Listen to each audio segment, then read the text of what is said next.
भगवान है, वो वास्तव में है। मैं आपको एहसास कराऊंगी कैसे वो पल पल हमारे साथ आके खड़ा हो जाता है, जब जब हम दिल से सच्चे मन से उसे याद करते हैं। कैसे वो पल पल आके हमारे साथ हमारा आकर हाथ पकड़ लेता है। बात सन 2020 की है। नवंबर में मुझे जब मैंने डॉक्टर से कंसल्ट किया, मुझे स्पॉटिंग की शिकायत थी, तो मुझे सेकंड स्टेज का सर्विक्स कैंसर डिटेक्ट हुआ था। उस वक्त तो जैसे ज़िंदगी थम ही गई अचानक से। लेकिन क्या करते, हिम्मत तो करनी ही पड़ती है अपने जीवन में। मैंने भी हिम्मत करी, और सदा से ही जीवन तो हिम्मत का ही नाम है दोस्तों। हारने से, लड़के रोने बैठने से कुछ नहीं होता, हिम्मत ही करनी होती है, और हिम्मत करनी भी चाहिए। तब मैंने अपनी हिम्मत के साथ पूरी हिम्मत को जुटाया, और डॉक्टर से मिलकर के जब डॉक्टर ने कंसल्ट किया तो पता चला कि सेकंड स्टेज का ये जो कैंसर है, इसका ट्रीटमेंट मुझे ऑपरेशन होगा, प्लस ऑपरेशन के साथ हो सकता है आगे जा कर के मुझे रेडिएशन या कीमोथेरेपी में भी जाना पड़े। अब डॉक्टर की बात मानने के अलावा दूसरा कोई ऑप्शन था ही नहीं, तो हमने डॉक्टर के गाइडेंस के अनुसार फॉलो किया। उस वक्त भगवान ही याद आए दोस्तों, क्योंकि कितनी भी शारीरिक पीड़ा हो, मानसिक पीड़ा हो, कैसी भी पीड़ा हो, भगवान से बढ़कर कोई दूसरा बड़ा सहारा हो ही नहीं सकता। आपके पड़ोसी, रिश्तेदार सब आपको एक सांत्वना दे सकते हैं, लेकिन जो शक्ति अध्यात्म से मिलती है, उस शक्ति की कोई बराबरी नहीं कर सकता। और मुझे भी मेरी वो शक्ति मेरे अध्यात्म से ही प्राप्त हुई। पूजा पाठ, परमात्मा में विश्वास तो सदा से ही रहा, क्योंकि जीवन संघर्षपूर्ण रहा। जीवन बचपन से ही संघर्षपूर्ण जीवन मैंने जिया, तो परमात्मा का हाथ तो कभी छूटा ही नहीं। उन्हें पकड़े रखना तो एक जीवन की सत्यता थी और आवश्यकता भी थी। तो भगवान को साथ लेकर के मैं चलती रही जीवन में। जब मेरा ऑपरेशन हुआ, ऑपरेशन के वक्त कोई भी ऐसे मेरे पास सहारा नहीं था। इवन मेरे पति ने भी मुझे दिल से इस तरह से एक ढाढ़स बंधाने वाला या हिम्मत देने वाले मुझे कोई दो वाक्य भी नहीं बोले उन्होंने, कि मैं मन से कुछ अपनी कमज़ोरी को ऊंचा कर पाऊँ। और बच्चे तो खैर, बच्चों को तो मैं क्या बोलती, उनके सामने तो मैं रो भी नहीं सकी। इवन मैंने आंसू, एक बार भी आंसू नहीं बहाया किसी के भी सामने। इतनी हिम्मत बना करके मैंने रखी। लेकिन ये दोस्तों, हिम्मत मेरी नहीं थी, कि मेरे उस परमात्मा की थी, उसके प्रति मेरे भरोसे की थी, जिसने मुझे टूटने नहीं दिया और मुझे बिखरने नहीं दिया। तब जाकर ऑपरेशन हुआ। ऑपरेशन जब थिएटर में मुझे लेके जा रहे थे, तो किससे बात करती, अपने परमात्मा से ही मैंने बात करी कि हे प्रभु, मेरे परमात्मा, मेरे बच्चे अभी छोटे हैं, मुझे जीवन का मोह सदा ही से ऐसा मोह नहीं रहा कि मुझे जीना है, इतना जीना है, इतना जीना है, क्योंकि इतना संघर्षपूर्ण जीवन, लोगों को पल पल गिरगिट की तरह रंग बदलते हुए देखा जीवन में। तो मोह रहने का तो कोई प्रश्न ही नहीं उठता। लेकिन हाँ, जिम्मेदारी थी दो दो बच्चों की, जिसे बीच में छोड़ के जाना किसी भी प्रकार से मेरे लिए मुनासिब नहीं था।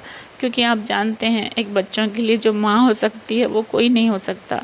बस बच्चों की चिंता में मैंने परमात्मा से प्रार्थना की, मेरे परमात्मा, मेरे प्यारे प्रभु, अगर आपको लगता है कि मेरे बच्चे मेरे बिना भी मुझसे बेहतर रह पाएंगे, तो जैसी तेरी मर्जी मेरे प्रभु। ये बीमारी, मेरे जेठ इस बीमारी से ख़त्म हो गए थे, तो इसका कोई भरोसा नहीं है मैं कितना जी पाऊँगी, ऑपरेशन के बाद भी कब तक जी पाऊँगी, कुछ नहीं पता। इसलिए मेरे प्रभु, अगर आपको लगता है कि मेरे बिना मेरे बच्चे बेहतर रह पाएंगे, तो जैसी तेरी मर्जी। और अगर उन्हें मेरी ज़रूरत है प्रभु, तो उन्हें बिन माँ का मत करना। तब मेरे परमात्मा ने जाना, समझा कि हाँ, मेरे बच्चे छोटे हैं, उन्हें मेरी ज़रूरत है, और उन्होंने उनसे उनकी माँ को सदा उनके साथ बनाए रखा। और आज मैं आप लोगों के सामने हूँ, आपसे एक अनुभव शेयर करती हूँ, भगवान कैसे हाथ पकड़ते हैं। जब मेरा ऑपरेशन हुआ, ऑपरेशन के बाद जब मुझे जनरल वार्ड में शिफ्ट किया गया आईसीयू से, और मुझे होश आया, तब एक दो दिन बाद जब डॉक्टर वॉक करने के लिए कहते हैं कि आप वॉक करिए थोड़ा थोड़ा करके, तो जब पहली बार मुझे वॉक करने के लिए मेरे पति ने उठा करके नीचे पाँव रखवाया, तो मुझे लगा मेरे तो पाँव ही नहीं हैं, मैं तो चल ही नहीं पाऊँगी, एक कदम नहीं उठा पाऊँगी। शरीर की ऐसी अवस्था मैंने महसूस करी जो डिलीवरी के वक्त भी मुझे नहीं लगा था। तो मुझे लगा कि अब तो मैं सर्वाइव नहीं कर पाऊँगी, अब तो बस सब ख़त्म है, नहीं कर पाऊँगी मैं कुछ भी। एक कदम भी बढ़ाना मेरे लिए बड़ा ही मुश्किल था।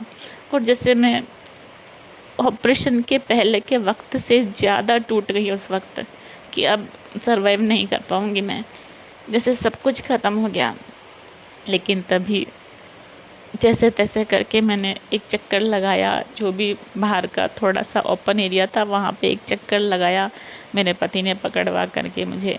उसके बाद मैं आकर के जब वापस बेड पर लेटी तो फ़ोन चला रही थी मैं ना एंड्रॉयड फ़ोन यूज़ करती हूँ, तो मैं फ़ोन चला रही थी। ऑपरेशन का करीब चौथा पाँचवा दिन था ये।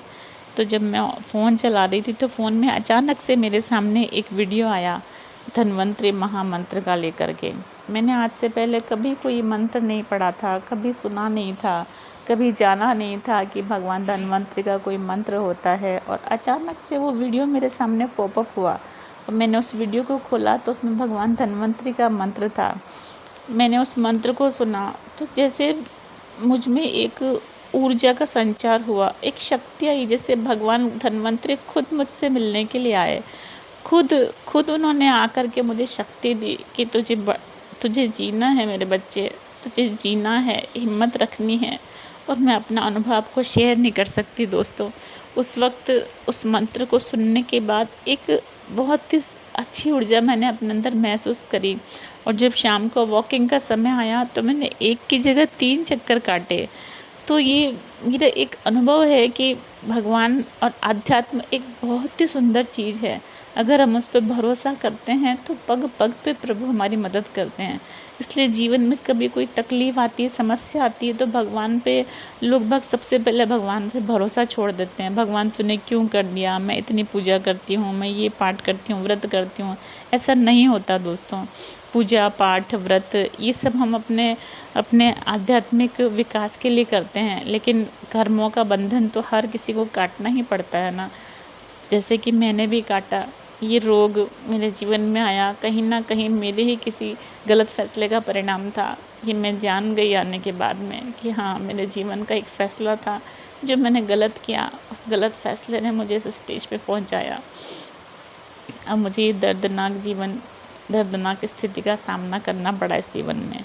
लेकिन परमात्मा कभी हमारा साथ नहीं छोड़ते, वो पग पग पर साथ देते हैं। आप इंसान पे भरोसा करें चाहे ना करें, लेकिन परमात्मा पे सदा भरोसा रखें।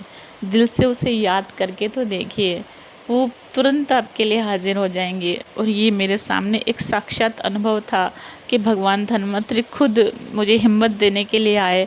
और उस मंत्र को फिर मैं हर रोज़ सुना मैंने, और अपने अंदर धीरे धीरे एक जीवंतता का अनुभव किया। और ऑपरेशन के लगभग 6 महीने बाद तक भी मैं उस मंत्र को रोज़ सुनती थी। सुबह सुबह रोज़ाना, शाम को भी हमेशा उस मंत्र को सुनती थी और अपने आप में एक एनर्जी को फील करती थी। तो ये मेरा अनुभव है आपसे शेयर करने का उद्देश्य कि परमात्मा पे अपना भरोसा किसी भी मुश्किल के आगे कम मत कीजिए, क्योंकि वो ही है जो आपको थामे रखेगा, वो ही है जो आपको हर मुश्किल से बाहर निकालेगा, एक वो ही है जो आपको जिताएगा हर हाल में। इसलिए भगवान पे सदा भरोसा रखिए, उस पर भरोसा हमेशा बनाए रखिए। कितना भी दुख आ जाए, भरोसा मत हटाइए, वो सदा हमारा साथ देता है। थैंक यू दोस्तों। अच्छा लगे तो लाइक, शेयर और सब्सक्राइब ज़रूर करें। Thank you.